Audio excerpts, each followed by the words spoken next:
ছয়টা দোয়া এবং জিকির আছে, যেই দোয়া জিকিরগুলো কোরআন হাদিসে বর্ণিত সকল দোয়া জিকিরের খোলাসা, সারমর্ম এবং নির্যাস।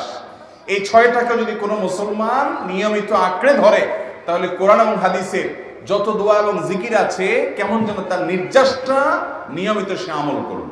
এই ছয়টা দোয়া এবং জিকিরের মধ্যে সর্বপ্রথম হলো নবী করিম সাল্লাল্লাহু আলাইহি সাল্লামের প্রতি দুরূদ প্রেরণ করা। নবীজি সাল্লাল্লাহু আলাইহি সাল্লামের প্রতি দুরূদ প্রেরণ করার আমল এরকম আমল, আপনি যদি সারা দিনে শুধুমাত্র নবীজির প্রতি দুরূদ প্রেরণ করার আমলটাই জিকির হিসাবে সবচেয়ে বেশি করেন, দোয়া হিসাবে যদি এটাই আপনি সারাদিন করতে থাকেন, তো আপনার জন্য যথেষ্ট হবে, আল্লাহর কাছে আর কিছু না চাইলেও চলবে। দুরূদ মানে হলো নবীজির জন্য দোয়া করা। ভাই, আল্লাহ তার হাবিবকে রহম করবেন, আপনার আমার দোয়ার দিকে আল্লাহর তাকানোর কোনো ঠেকা আছে? নবীজি কি আমাদের দোয়ার কোনো মুখাপেক্ষী? কিন্তু আমরা তার জন্য দোয়া করলে ওই চান্সে আল্লাহ তাআলা আমাদের প্রতি অনুগ্রহ করবেন। একবার না, আপনি নবীজির প্রতি একবার রহমতের দোয়া করবেন, একবার দুরূদ পাঠ করবেন। মান সাল্লা আলাইয়া মাররাতান সাল্লাল্লাহু আলাইহি আশরা, নবীজি সাল্লাল্লাহু আলাইহি সাল্লাম বলেছেন, একবার আমার জন্য তোমরা দোয়া করলে, আমার প্রতি দুরূদ পাঠ করলে, আল্লাহ তাআলা তোমাদের জীবনে 10 বার 10 জায়গায় 10 টাইমস তোমাদের উপর আল্লাহ তাআলা অনুগ্রহ করবেন। আপনি টেরও পাবেন না কত জায়গায় আল্লাহ অনুগ্রহ করেছেন, আল্লাহ বাঁচাই দিয়েছেন, একটুর জন্য শেষ হয়ে যান নাই। ওই যে দুরূদ পড়ছেন, আল্লাহ তাআলা রক্ষা করছে, আপনি খবরও নাই। আল্লাহ তাআলা আপনার প্রতি বিশাল একটা দান করছে, আপনি লক্ষ্য করেন নাই। ওই যে দুরূদ পড়ছেন একবার, 10 ডাল রহমত হবে। এভাবে যত দুরূদ পড়বে সে তত রহমত এবং অনুগ্রহ পাবে। ভাইরা আমার, দুরূদের আমল এমন একটা আমল যে আপনার জীবনে কোনো বিপদ, কোনো মুসিবত, কোনো পেরেশানি, কোনো সমস্যা দেখা দিয়েছে, আপনি যদি দুরূদ পড়তে থাকেন, কোনো কিছু মনে আসছে না, অনেক সময় ছাত্র জিজ্ঞেস করে, ভাই পরীক্ষার হলে পড়া ভুলে গেছি, কি করবো? আমাকে দুরূদ পড়া শুরু করেন। আরবদেরকে দেখা যায় কোনো কিছু ভুলে গেলে তারা বলে আল্লাহুম্মা সাল্লি আলা মুহাম্মদ, আল্লাহুম্মা সাল্লি আলা মুহাম্মদ, এটা শুরু করে তারা। কারণ নবী করিম সাল্লাল্লাহু আলাইহি সাল্লাম এর হাদিস থেকে স্পষ্টভাবে, একটি নয় বহু হাদিস থেকে প্রমাণিত, যে ব্যক্তি দুরূদটা নিয়মিত পাঠ করবে, সালাত আলা নবীটাকে যে ব্যক্তি আঁকড়ে ধরবে, সব সময় তার মুখ থেকে সালাত সালাত সালাম চলতে থাকে, এই ব্যক্তির সকল গুনাহ আল্লাহ মাফ করে দিবেন, সকল পেরেশানি আল্লাহ তাআলা মুক্ত করে দিবেন। ভাইরা আমার, দুরূদের আমলটা এত গুরুত্বপূর্ণ আমল, এটা আমরা করি এখন। অনেকে আছেন যে আনুষ্ঠানিকতা যখন থাকে দুরূদের, মিলাদের, তখন একটু সালাত আলা নবী যেভাবেই করেন। আর বাকি অনেকে আছেন যেগুলো করারও কোনো খোঁজ খবর নাই। দুরূদ বেশি বেশি করে পাঠ করবো তো ইনশাআল্লাহ। সবচেয়ে শ্রেষ্ঠ দুরূদ, সবচেয়ে উত্তম দুরূদ হলো দুরূদ ইব্রাহিম, যেটা নামাজে পড়েন। আর সবচেয়ে সংক্ষিপ্ত দুরূদ হলো সাল্লাল্লাহু আলাইহি ওয়াসাল্লাম। এছাড়া নবীজির প্রতি দোয়ামূলক যে কোনো দুরূদই আল্লাহর কাছে গ্রহণযোগ্য হতে পারে, যদি দুরূদের অর্থের মধ্যে, কথা বলার মধ্যে খারাপ কিছু না থাকে। তাহলে 6টা দোয়া হলো কোরআন হাদিসের শত শত সহস্র দোয়ার নির্যাস এবং খোলাসা। তার 1 নম্বর হলো দুরূদের আমল। অতএব দুরূদের আমল বেশি বেশি করবো না ইনশাআল্লাহ। ইস্তেগফার, এটাও বেশি বেশি করতে হবে। যে ব্যক্তি ইস্তেগফারকে আঁকড়ে ধরবে, এটাকে কন্টিনিউয়াসলি করবে, ইস্তেগফার কখনো ছাড়বে না, সবসময় তার মধ্যে ইস্তেগফার অব্যাহত থাকবে, ওই ব্যক্তিকে আল্লাহ রাব্বুল আলামিন বিভিন্ন পেরেশানি থেকে সারপ্রাইজড হওয়ার মতো এমন এমন পথ বের করে দিবে যে সে চিন্তাও করে নাই। তার পেরেশানি থেকে মুক্তির পথ আল্লাহ তাআলা দেখায় দিবেন। ইস্তেগফার কিভাবে করবেন ভাই? ইস্তেগফার এমন একটা আমল, এটা ছাড়া তো আমাদের উপায় নেই ভাই। ইস্তেগফার আমাদের দুনিয়ার পেরেশানি দূর করবে, আখিরাতের পেরেশানি দূর করবে। দুনিয়ার পেরেশানি, আমাদের বিপদ আপদ মুসিবত, এগুলো, রিজিকের অনটন অভাব, এগুলা। আর আখিরাতের পেরেশানি হলো আমাদের পাপ গুনাহ, এগুলা। রুটি রুজি নাই, চাকরি নাই, ইনকাম নাই, ব্যবসা খারাপ যাচ্ছে, পেরেশানি হচ্ছে, ইস্তেগফার ধরো, কি হবে? 1 নম্বর লাভ হলো আল্লাহ মাফ করে দিবেন গুনাহ। ইউরসিলিস সামা আলাইকুম মিদরারা, যাতে ফসল ভালো হয়, রিজিক ভালো হয়, সেই ব্যবস্থা আল্লাহ করবেন। ওয়ায়ুমদিদুকুম বিআমওয়ালিন ওয়া বানিন, ছেলে মেয়ে হয় না অথবা ভালো ছেলে মেয়ে নাই, আল্লাহ তাআলা নেক সন্তান দিয়ে তোমাকে শক্তিশালী করবেন, সম্পদ দিয়ে শক্তিশালী করবেন। ওয়াজআল লাকুম জান্নাতি ওয়াজআল লাকুম আনহারা, আল্লাহ তাআলা প্রসবন দিবেন, ফসল দিবেন, বরকত দিবেন রুজিতে। কিসের মাধ্যমে? ইস্তেগফার। কিসের মাধ্যমে ভাই? ইস্তেগফার। আহা, ইস্তেগফার আমল আমাদের দেশে মানুষ আমরা জানি না ভাই। এটাও আরবদেরকে আমি দেখেছি, সারাক্ষণ তারা অবসর সময়গুলোতে ইস্তেগফার করতে থাকে, আস্তাগফিরুল্লাহ ওয়া আতুবু ইলাইহি, আস্তাগফিরুল্লাহ, আস্তাগফিরুল্লাহ। মানে কি? আল্লাহর কাছে আমি ক্ষমা প্রার্থনা করি, আল্লাহর কাছে আমি মাপ চাই, আল্লাহর কাছে আমি তওবা করি, আল্লাহর দিকে আমি ধাবিত হই, আল্লাহর কাছে আমি ফিরে যাই। নিরিবিলি আছেন, একাকী আছেন, ইস্তেগফার চালায় দেন। 10 সেকেন্ড টাইম পাইছেন, ইস্তেগফার শুরু করে দেন। ডাক্তারের কাছে গেছেন, ওয়েটিং এ আছেন, বসে আছেন, ইস্তেগফার করতে থাকেন। সিরিয়াল আছেন কোন কাজে, ইস্তেগফার করতে থাকেন। ডিউটিতে যাচ্ছেন, গাড়িতে, বাইসাইকেলে, বাইকে, যে কোনো ভাবে পায়ে হেঁটে ইস্তেগফার করতে থাকেন।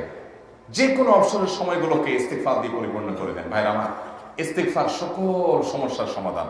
ইস্তেগফারের ভিতরে সবচেয়ে শ্রেষ্ঠ ইস্তেগফার হলো সাইয়্যিদুল ইস্তেগফার। সাইয়্যিদুল ইস্তেগফারটা যদি মুখস্থ না পারেন, অন্তত লিখিত ভাষণটা পড়েন। সাইয়্যিদুল ইস্তেগফারের যে অর্থ, এটার যে মর্ম, বড় হৃদয়গ্রাহী ভাই, বড় মর্মস্পর্শী।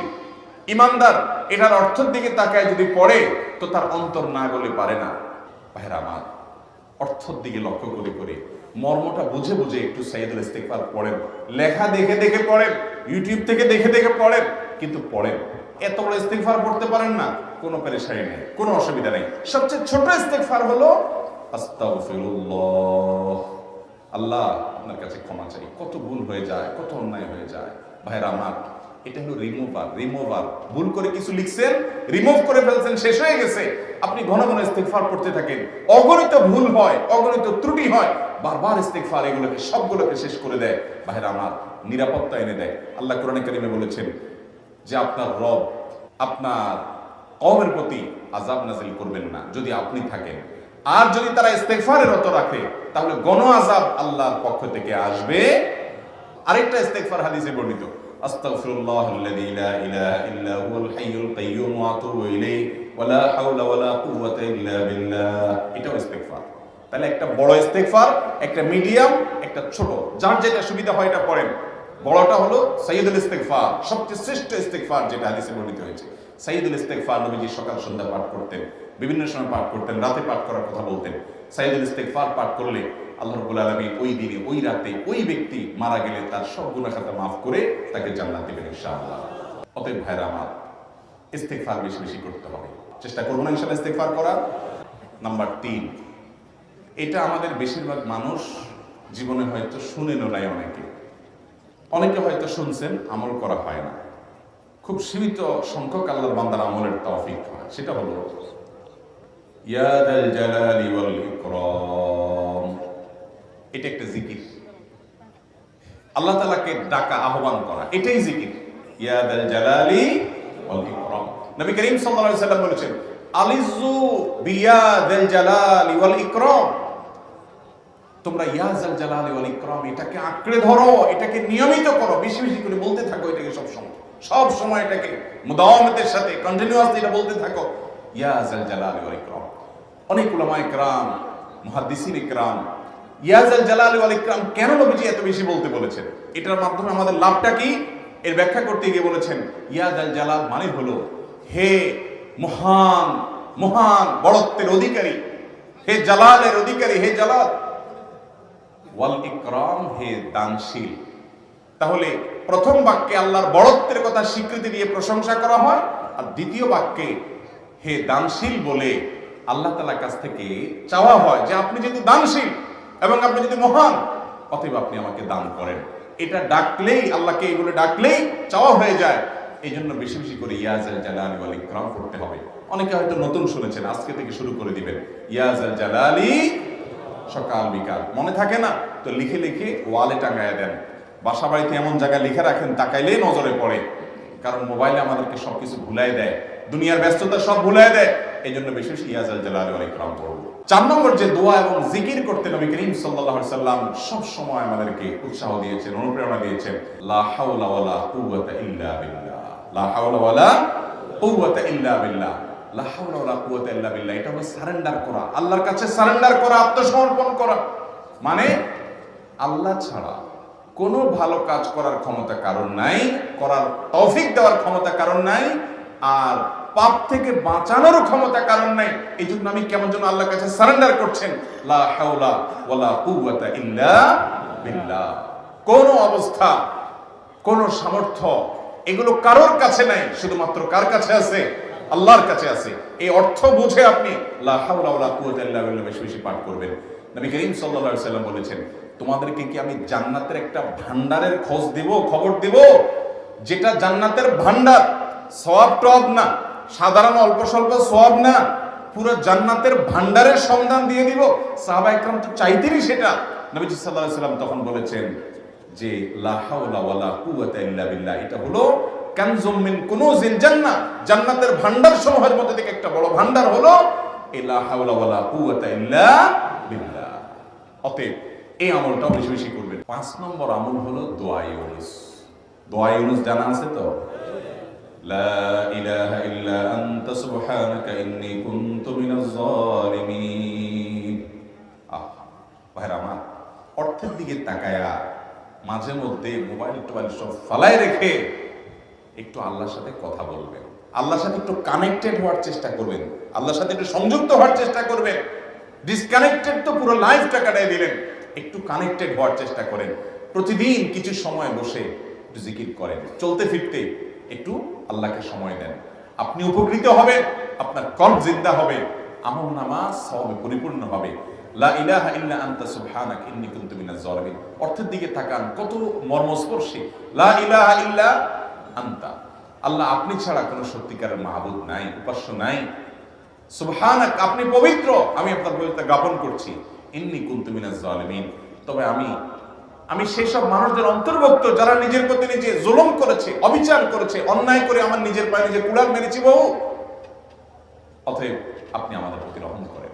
এই দোয়া পাঠ করে আপনারা সবাই জানেন আল্লাহর একজন নবী, তিনি জীবনের সবচেয়ে কঠিন পরিস্থিতির মুখোমুখি হয়ে এমন বিপদে পড়েছেন যে বিপদ থেকে উদ্ধারের কোনো পথ ছিল না। দুনিয়াবি সকল সিস্টেম বলবে যে সমুদ্রে নিক্ষেপিত হয়ে বিশাল বড় সমুদ্রে প্রাণী মাছের পেটে চলে গেলে সে মানুষ আবার বাঁচে কিভাবে? মুহূর্তের ভিতরে তো মারা যাবে অক্সিজেনের অভাবে। এটাই দুনিয়ার সিস্টেম বলে। আল্লাহ তাআলা অলৌকিক ভাবে, লৌকিক সিস্টেমের ঊর্ধ্বে রেখে আল্লাহ তাআলা তাকে এই বাক্য পাঠ করার কারণে, এর মাধ্যমে আল্লাহ তাকে মুক্তি দান করেছে। এবং আল্লাহ তাআলা এই ঘটনা কোরআনে উল্লেখ করার পর একটা সুসংবাদ বলছেন আমাদের সবার জন্য, বিরাট বড় আনন্দের সংবাদ। আল্লাহ বলেছেন ওয়াকাযালিকা নুনজিল মুমিনিন। এই বাক্য পাঠ করার পর ইউনূস আলাইহিস সালামকে শুধু রক্ষা করেছেন আল্লাহ, তাই নয়, আল্লাহ বলেছেন একইভাবে তাকে যেরকম রক্ষা করেছি, এই বাক্য যদি কেউ পড়ার মতো পড়ে, হক আদায় করে পড়ে, মনের গভীর থেকে পড়ে, মর্ম উপলব্ধি করে পড়ে, নিয়মিত পড়ে, ওয়াকাযালিকা নুনজিল মুমিনিন, ঈমানদারদেরকে আমি রক্ষা করে দেব। ভাইরা আমার, আমরা বিপদ আপদে পড়লে হুজুরদের কাছে চলে যাই দোয়ার জন্য। অনেকে মাজারে চলে যায়, সেখানে মানত করে, টাকা পয়সা দেয় বিপদ উদ্ধার করার জন্য। কপাল পড়া জানে না ও কার গোলাম, ও আরশে আজিমের মালিকের গোলাম, তার সাথে ডাইরেক্ট কানেক্টেড হওয়ার সুযোগ আছে, শুধু ইউজ করলেই হয়, সুযোগ দিলেই হয়। কপাল পড়া জানে না, ডানে বামে গিয়ে নিজের আমল বরবাদ করে, ঈমান বরবাদ করে, তাওহীদ নষ্ট করে। ভাইরা আমার, তাহলে যে কোনো সমস্যা ফিল করি অথবা স্বাভাবিক অবস্থাতে দোয়া ইউনুস পাঠ করব। ভাইরা আমার, আল্লাহর দিকে ধাবিত হব তো ইনশাআল্লাহ। 6 নম্বর হলো সুবহানাল্লাহ, আলহামদুলিল্লাহ, লা ইলাহা ইল্লাল্লাহ, আল্লাহু আকবার।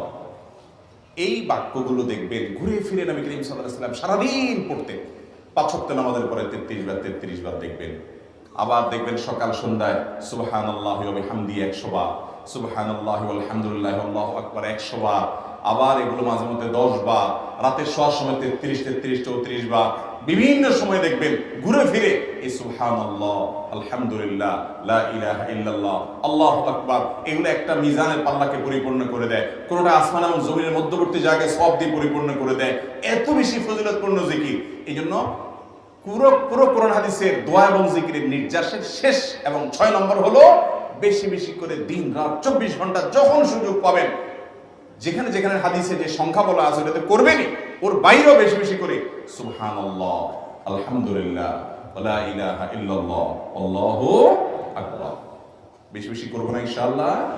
নিয়মিত করব তো ইনশাআল্লাহ? আল্লাহ আমাকে আপনাকে আমাদের সবাইকে আমল করার তৌফিক দান করুন। সব সময় জিকিরের মধ্যে থাকার তৌফিক দান করুন। জাযাকুমুল্লাহু খায়রা ওয়া আখিরু দাওয়ানা আলহামদুলিল্লাহি রাব্বিল আলামিন।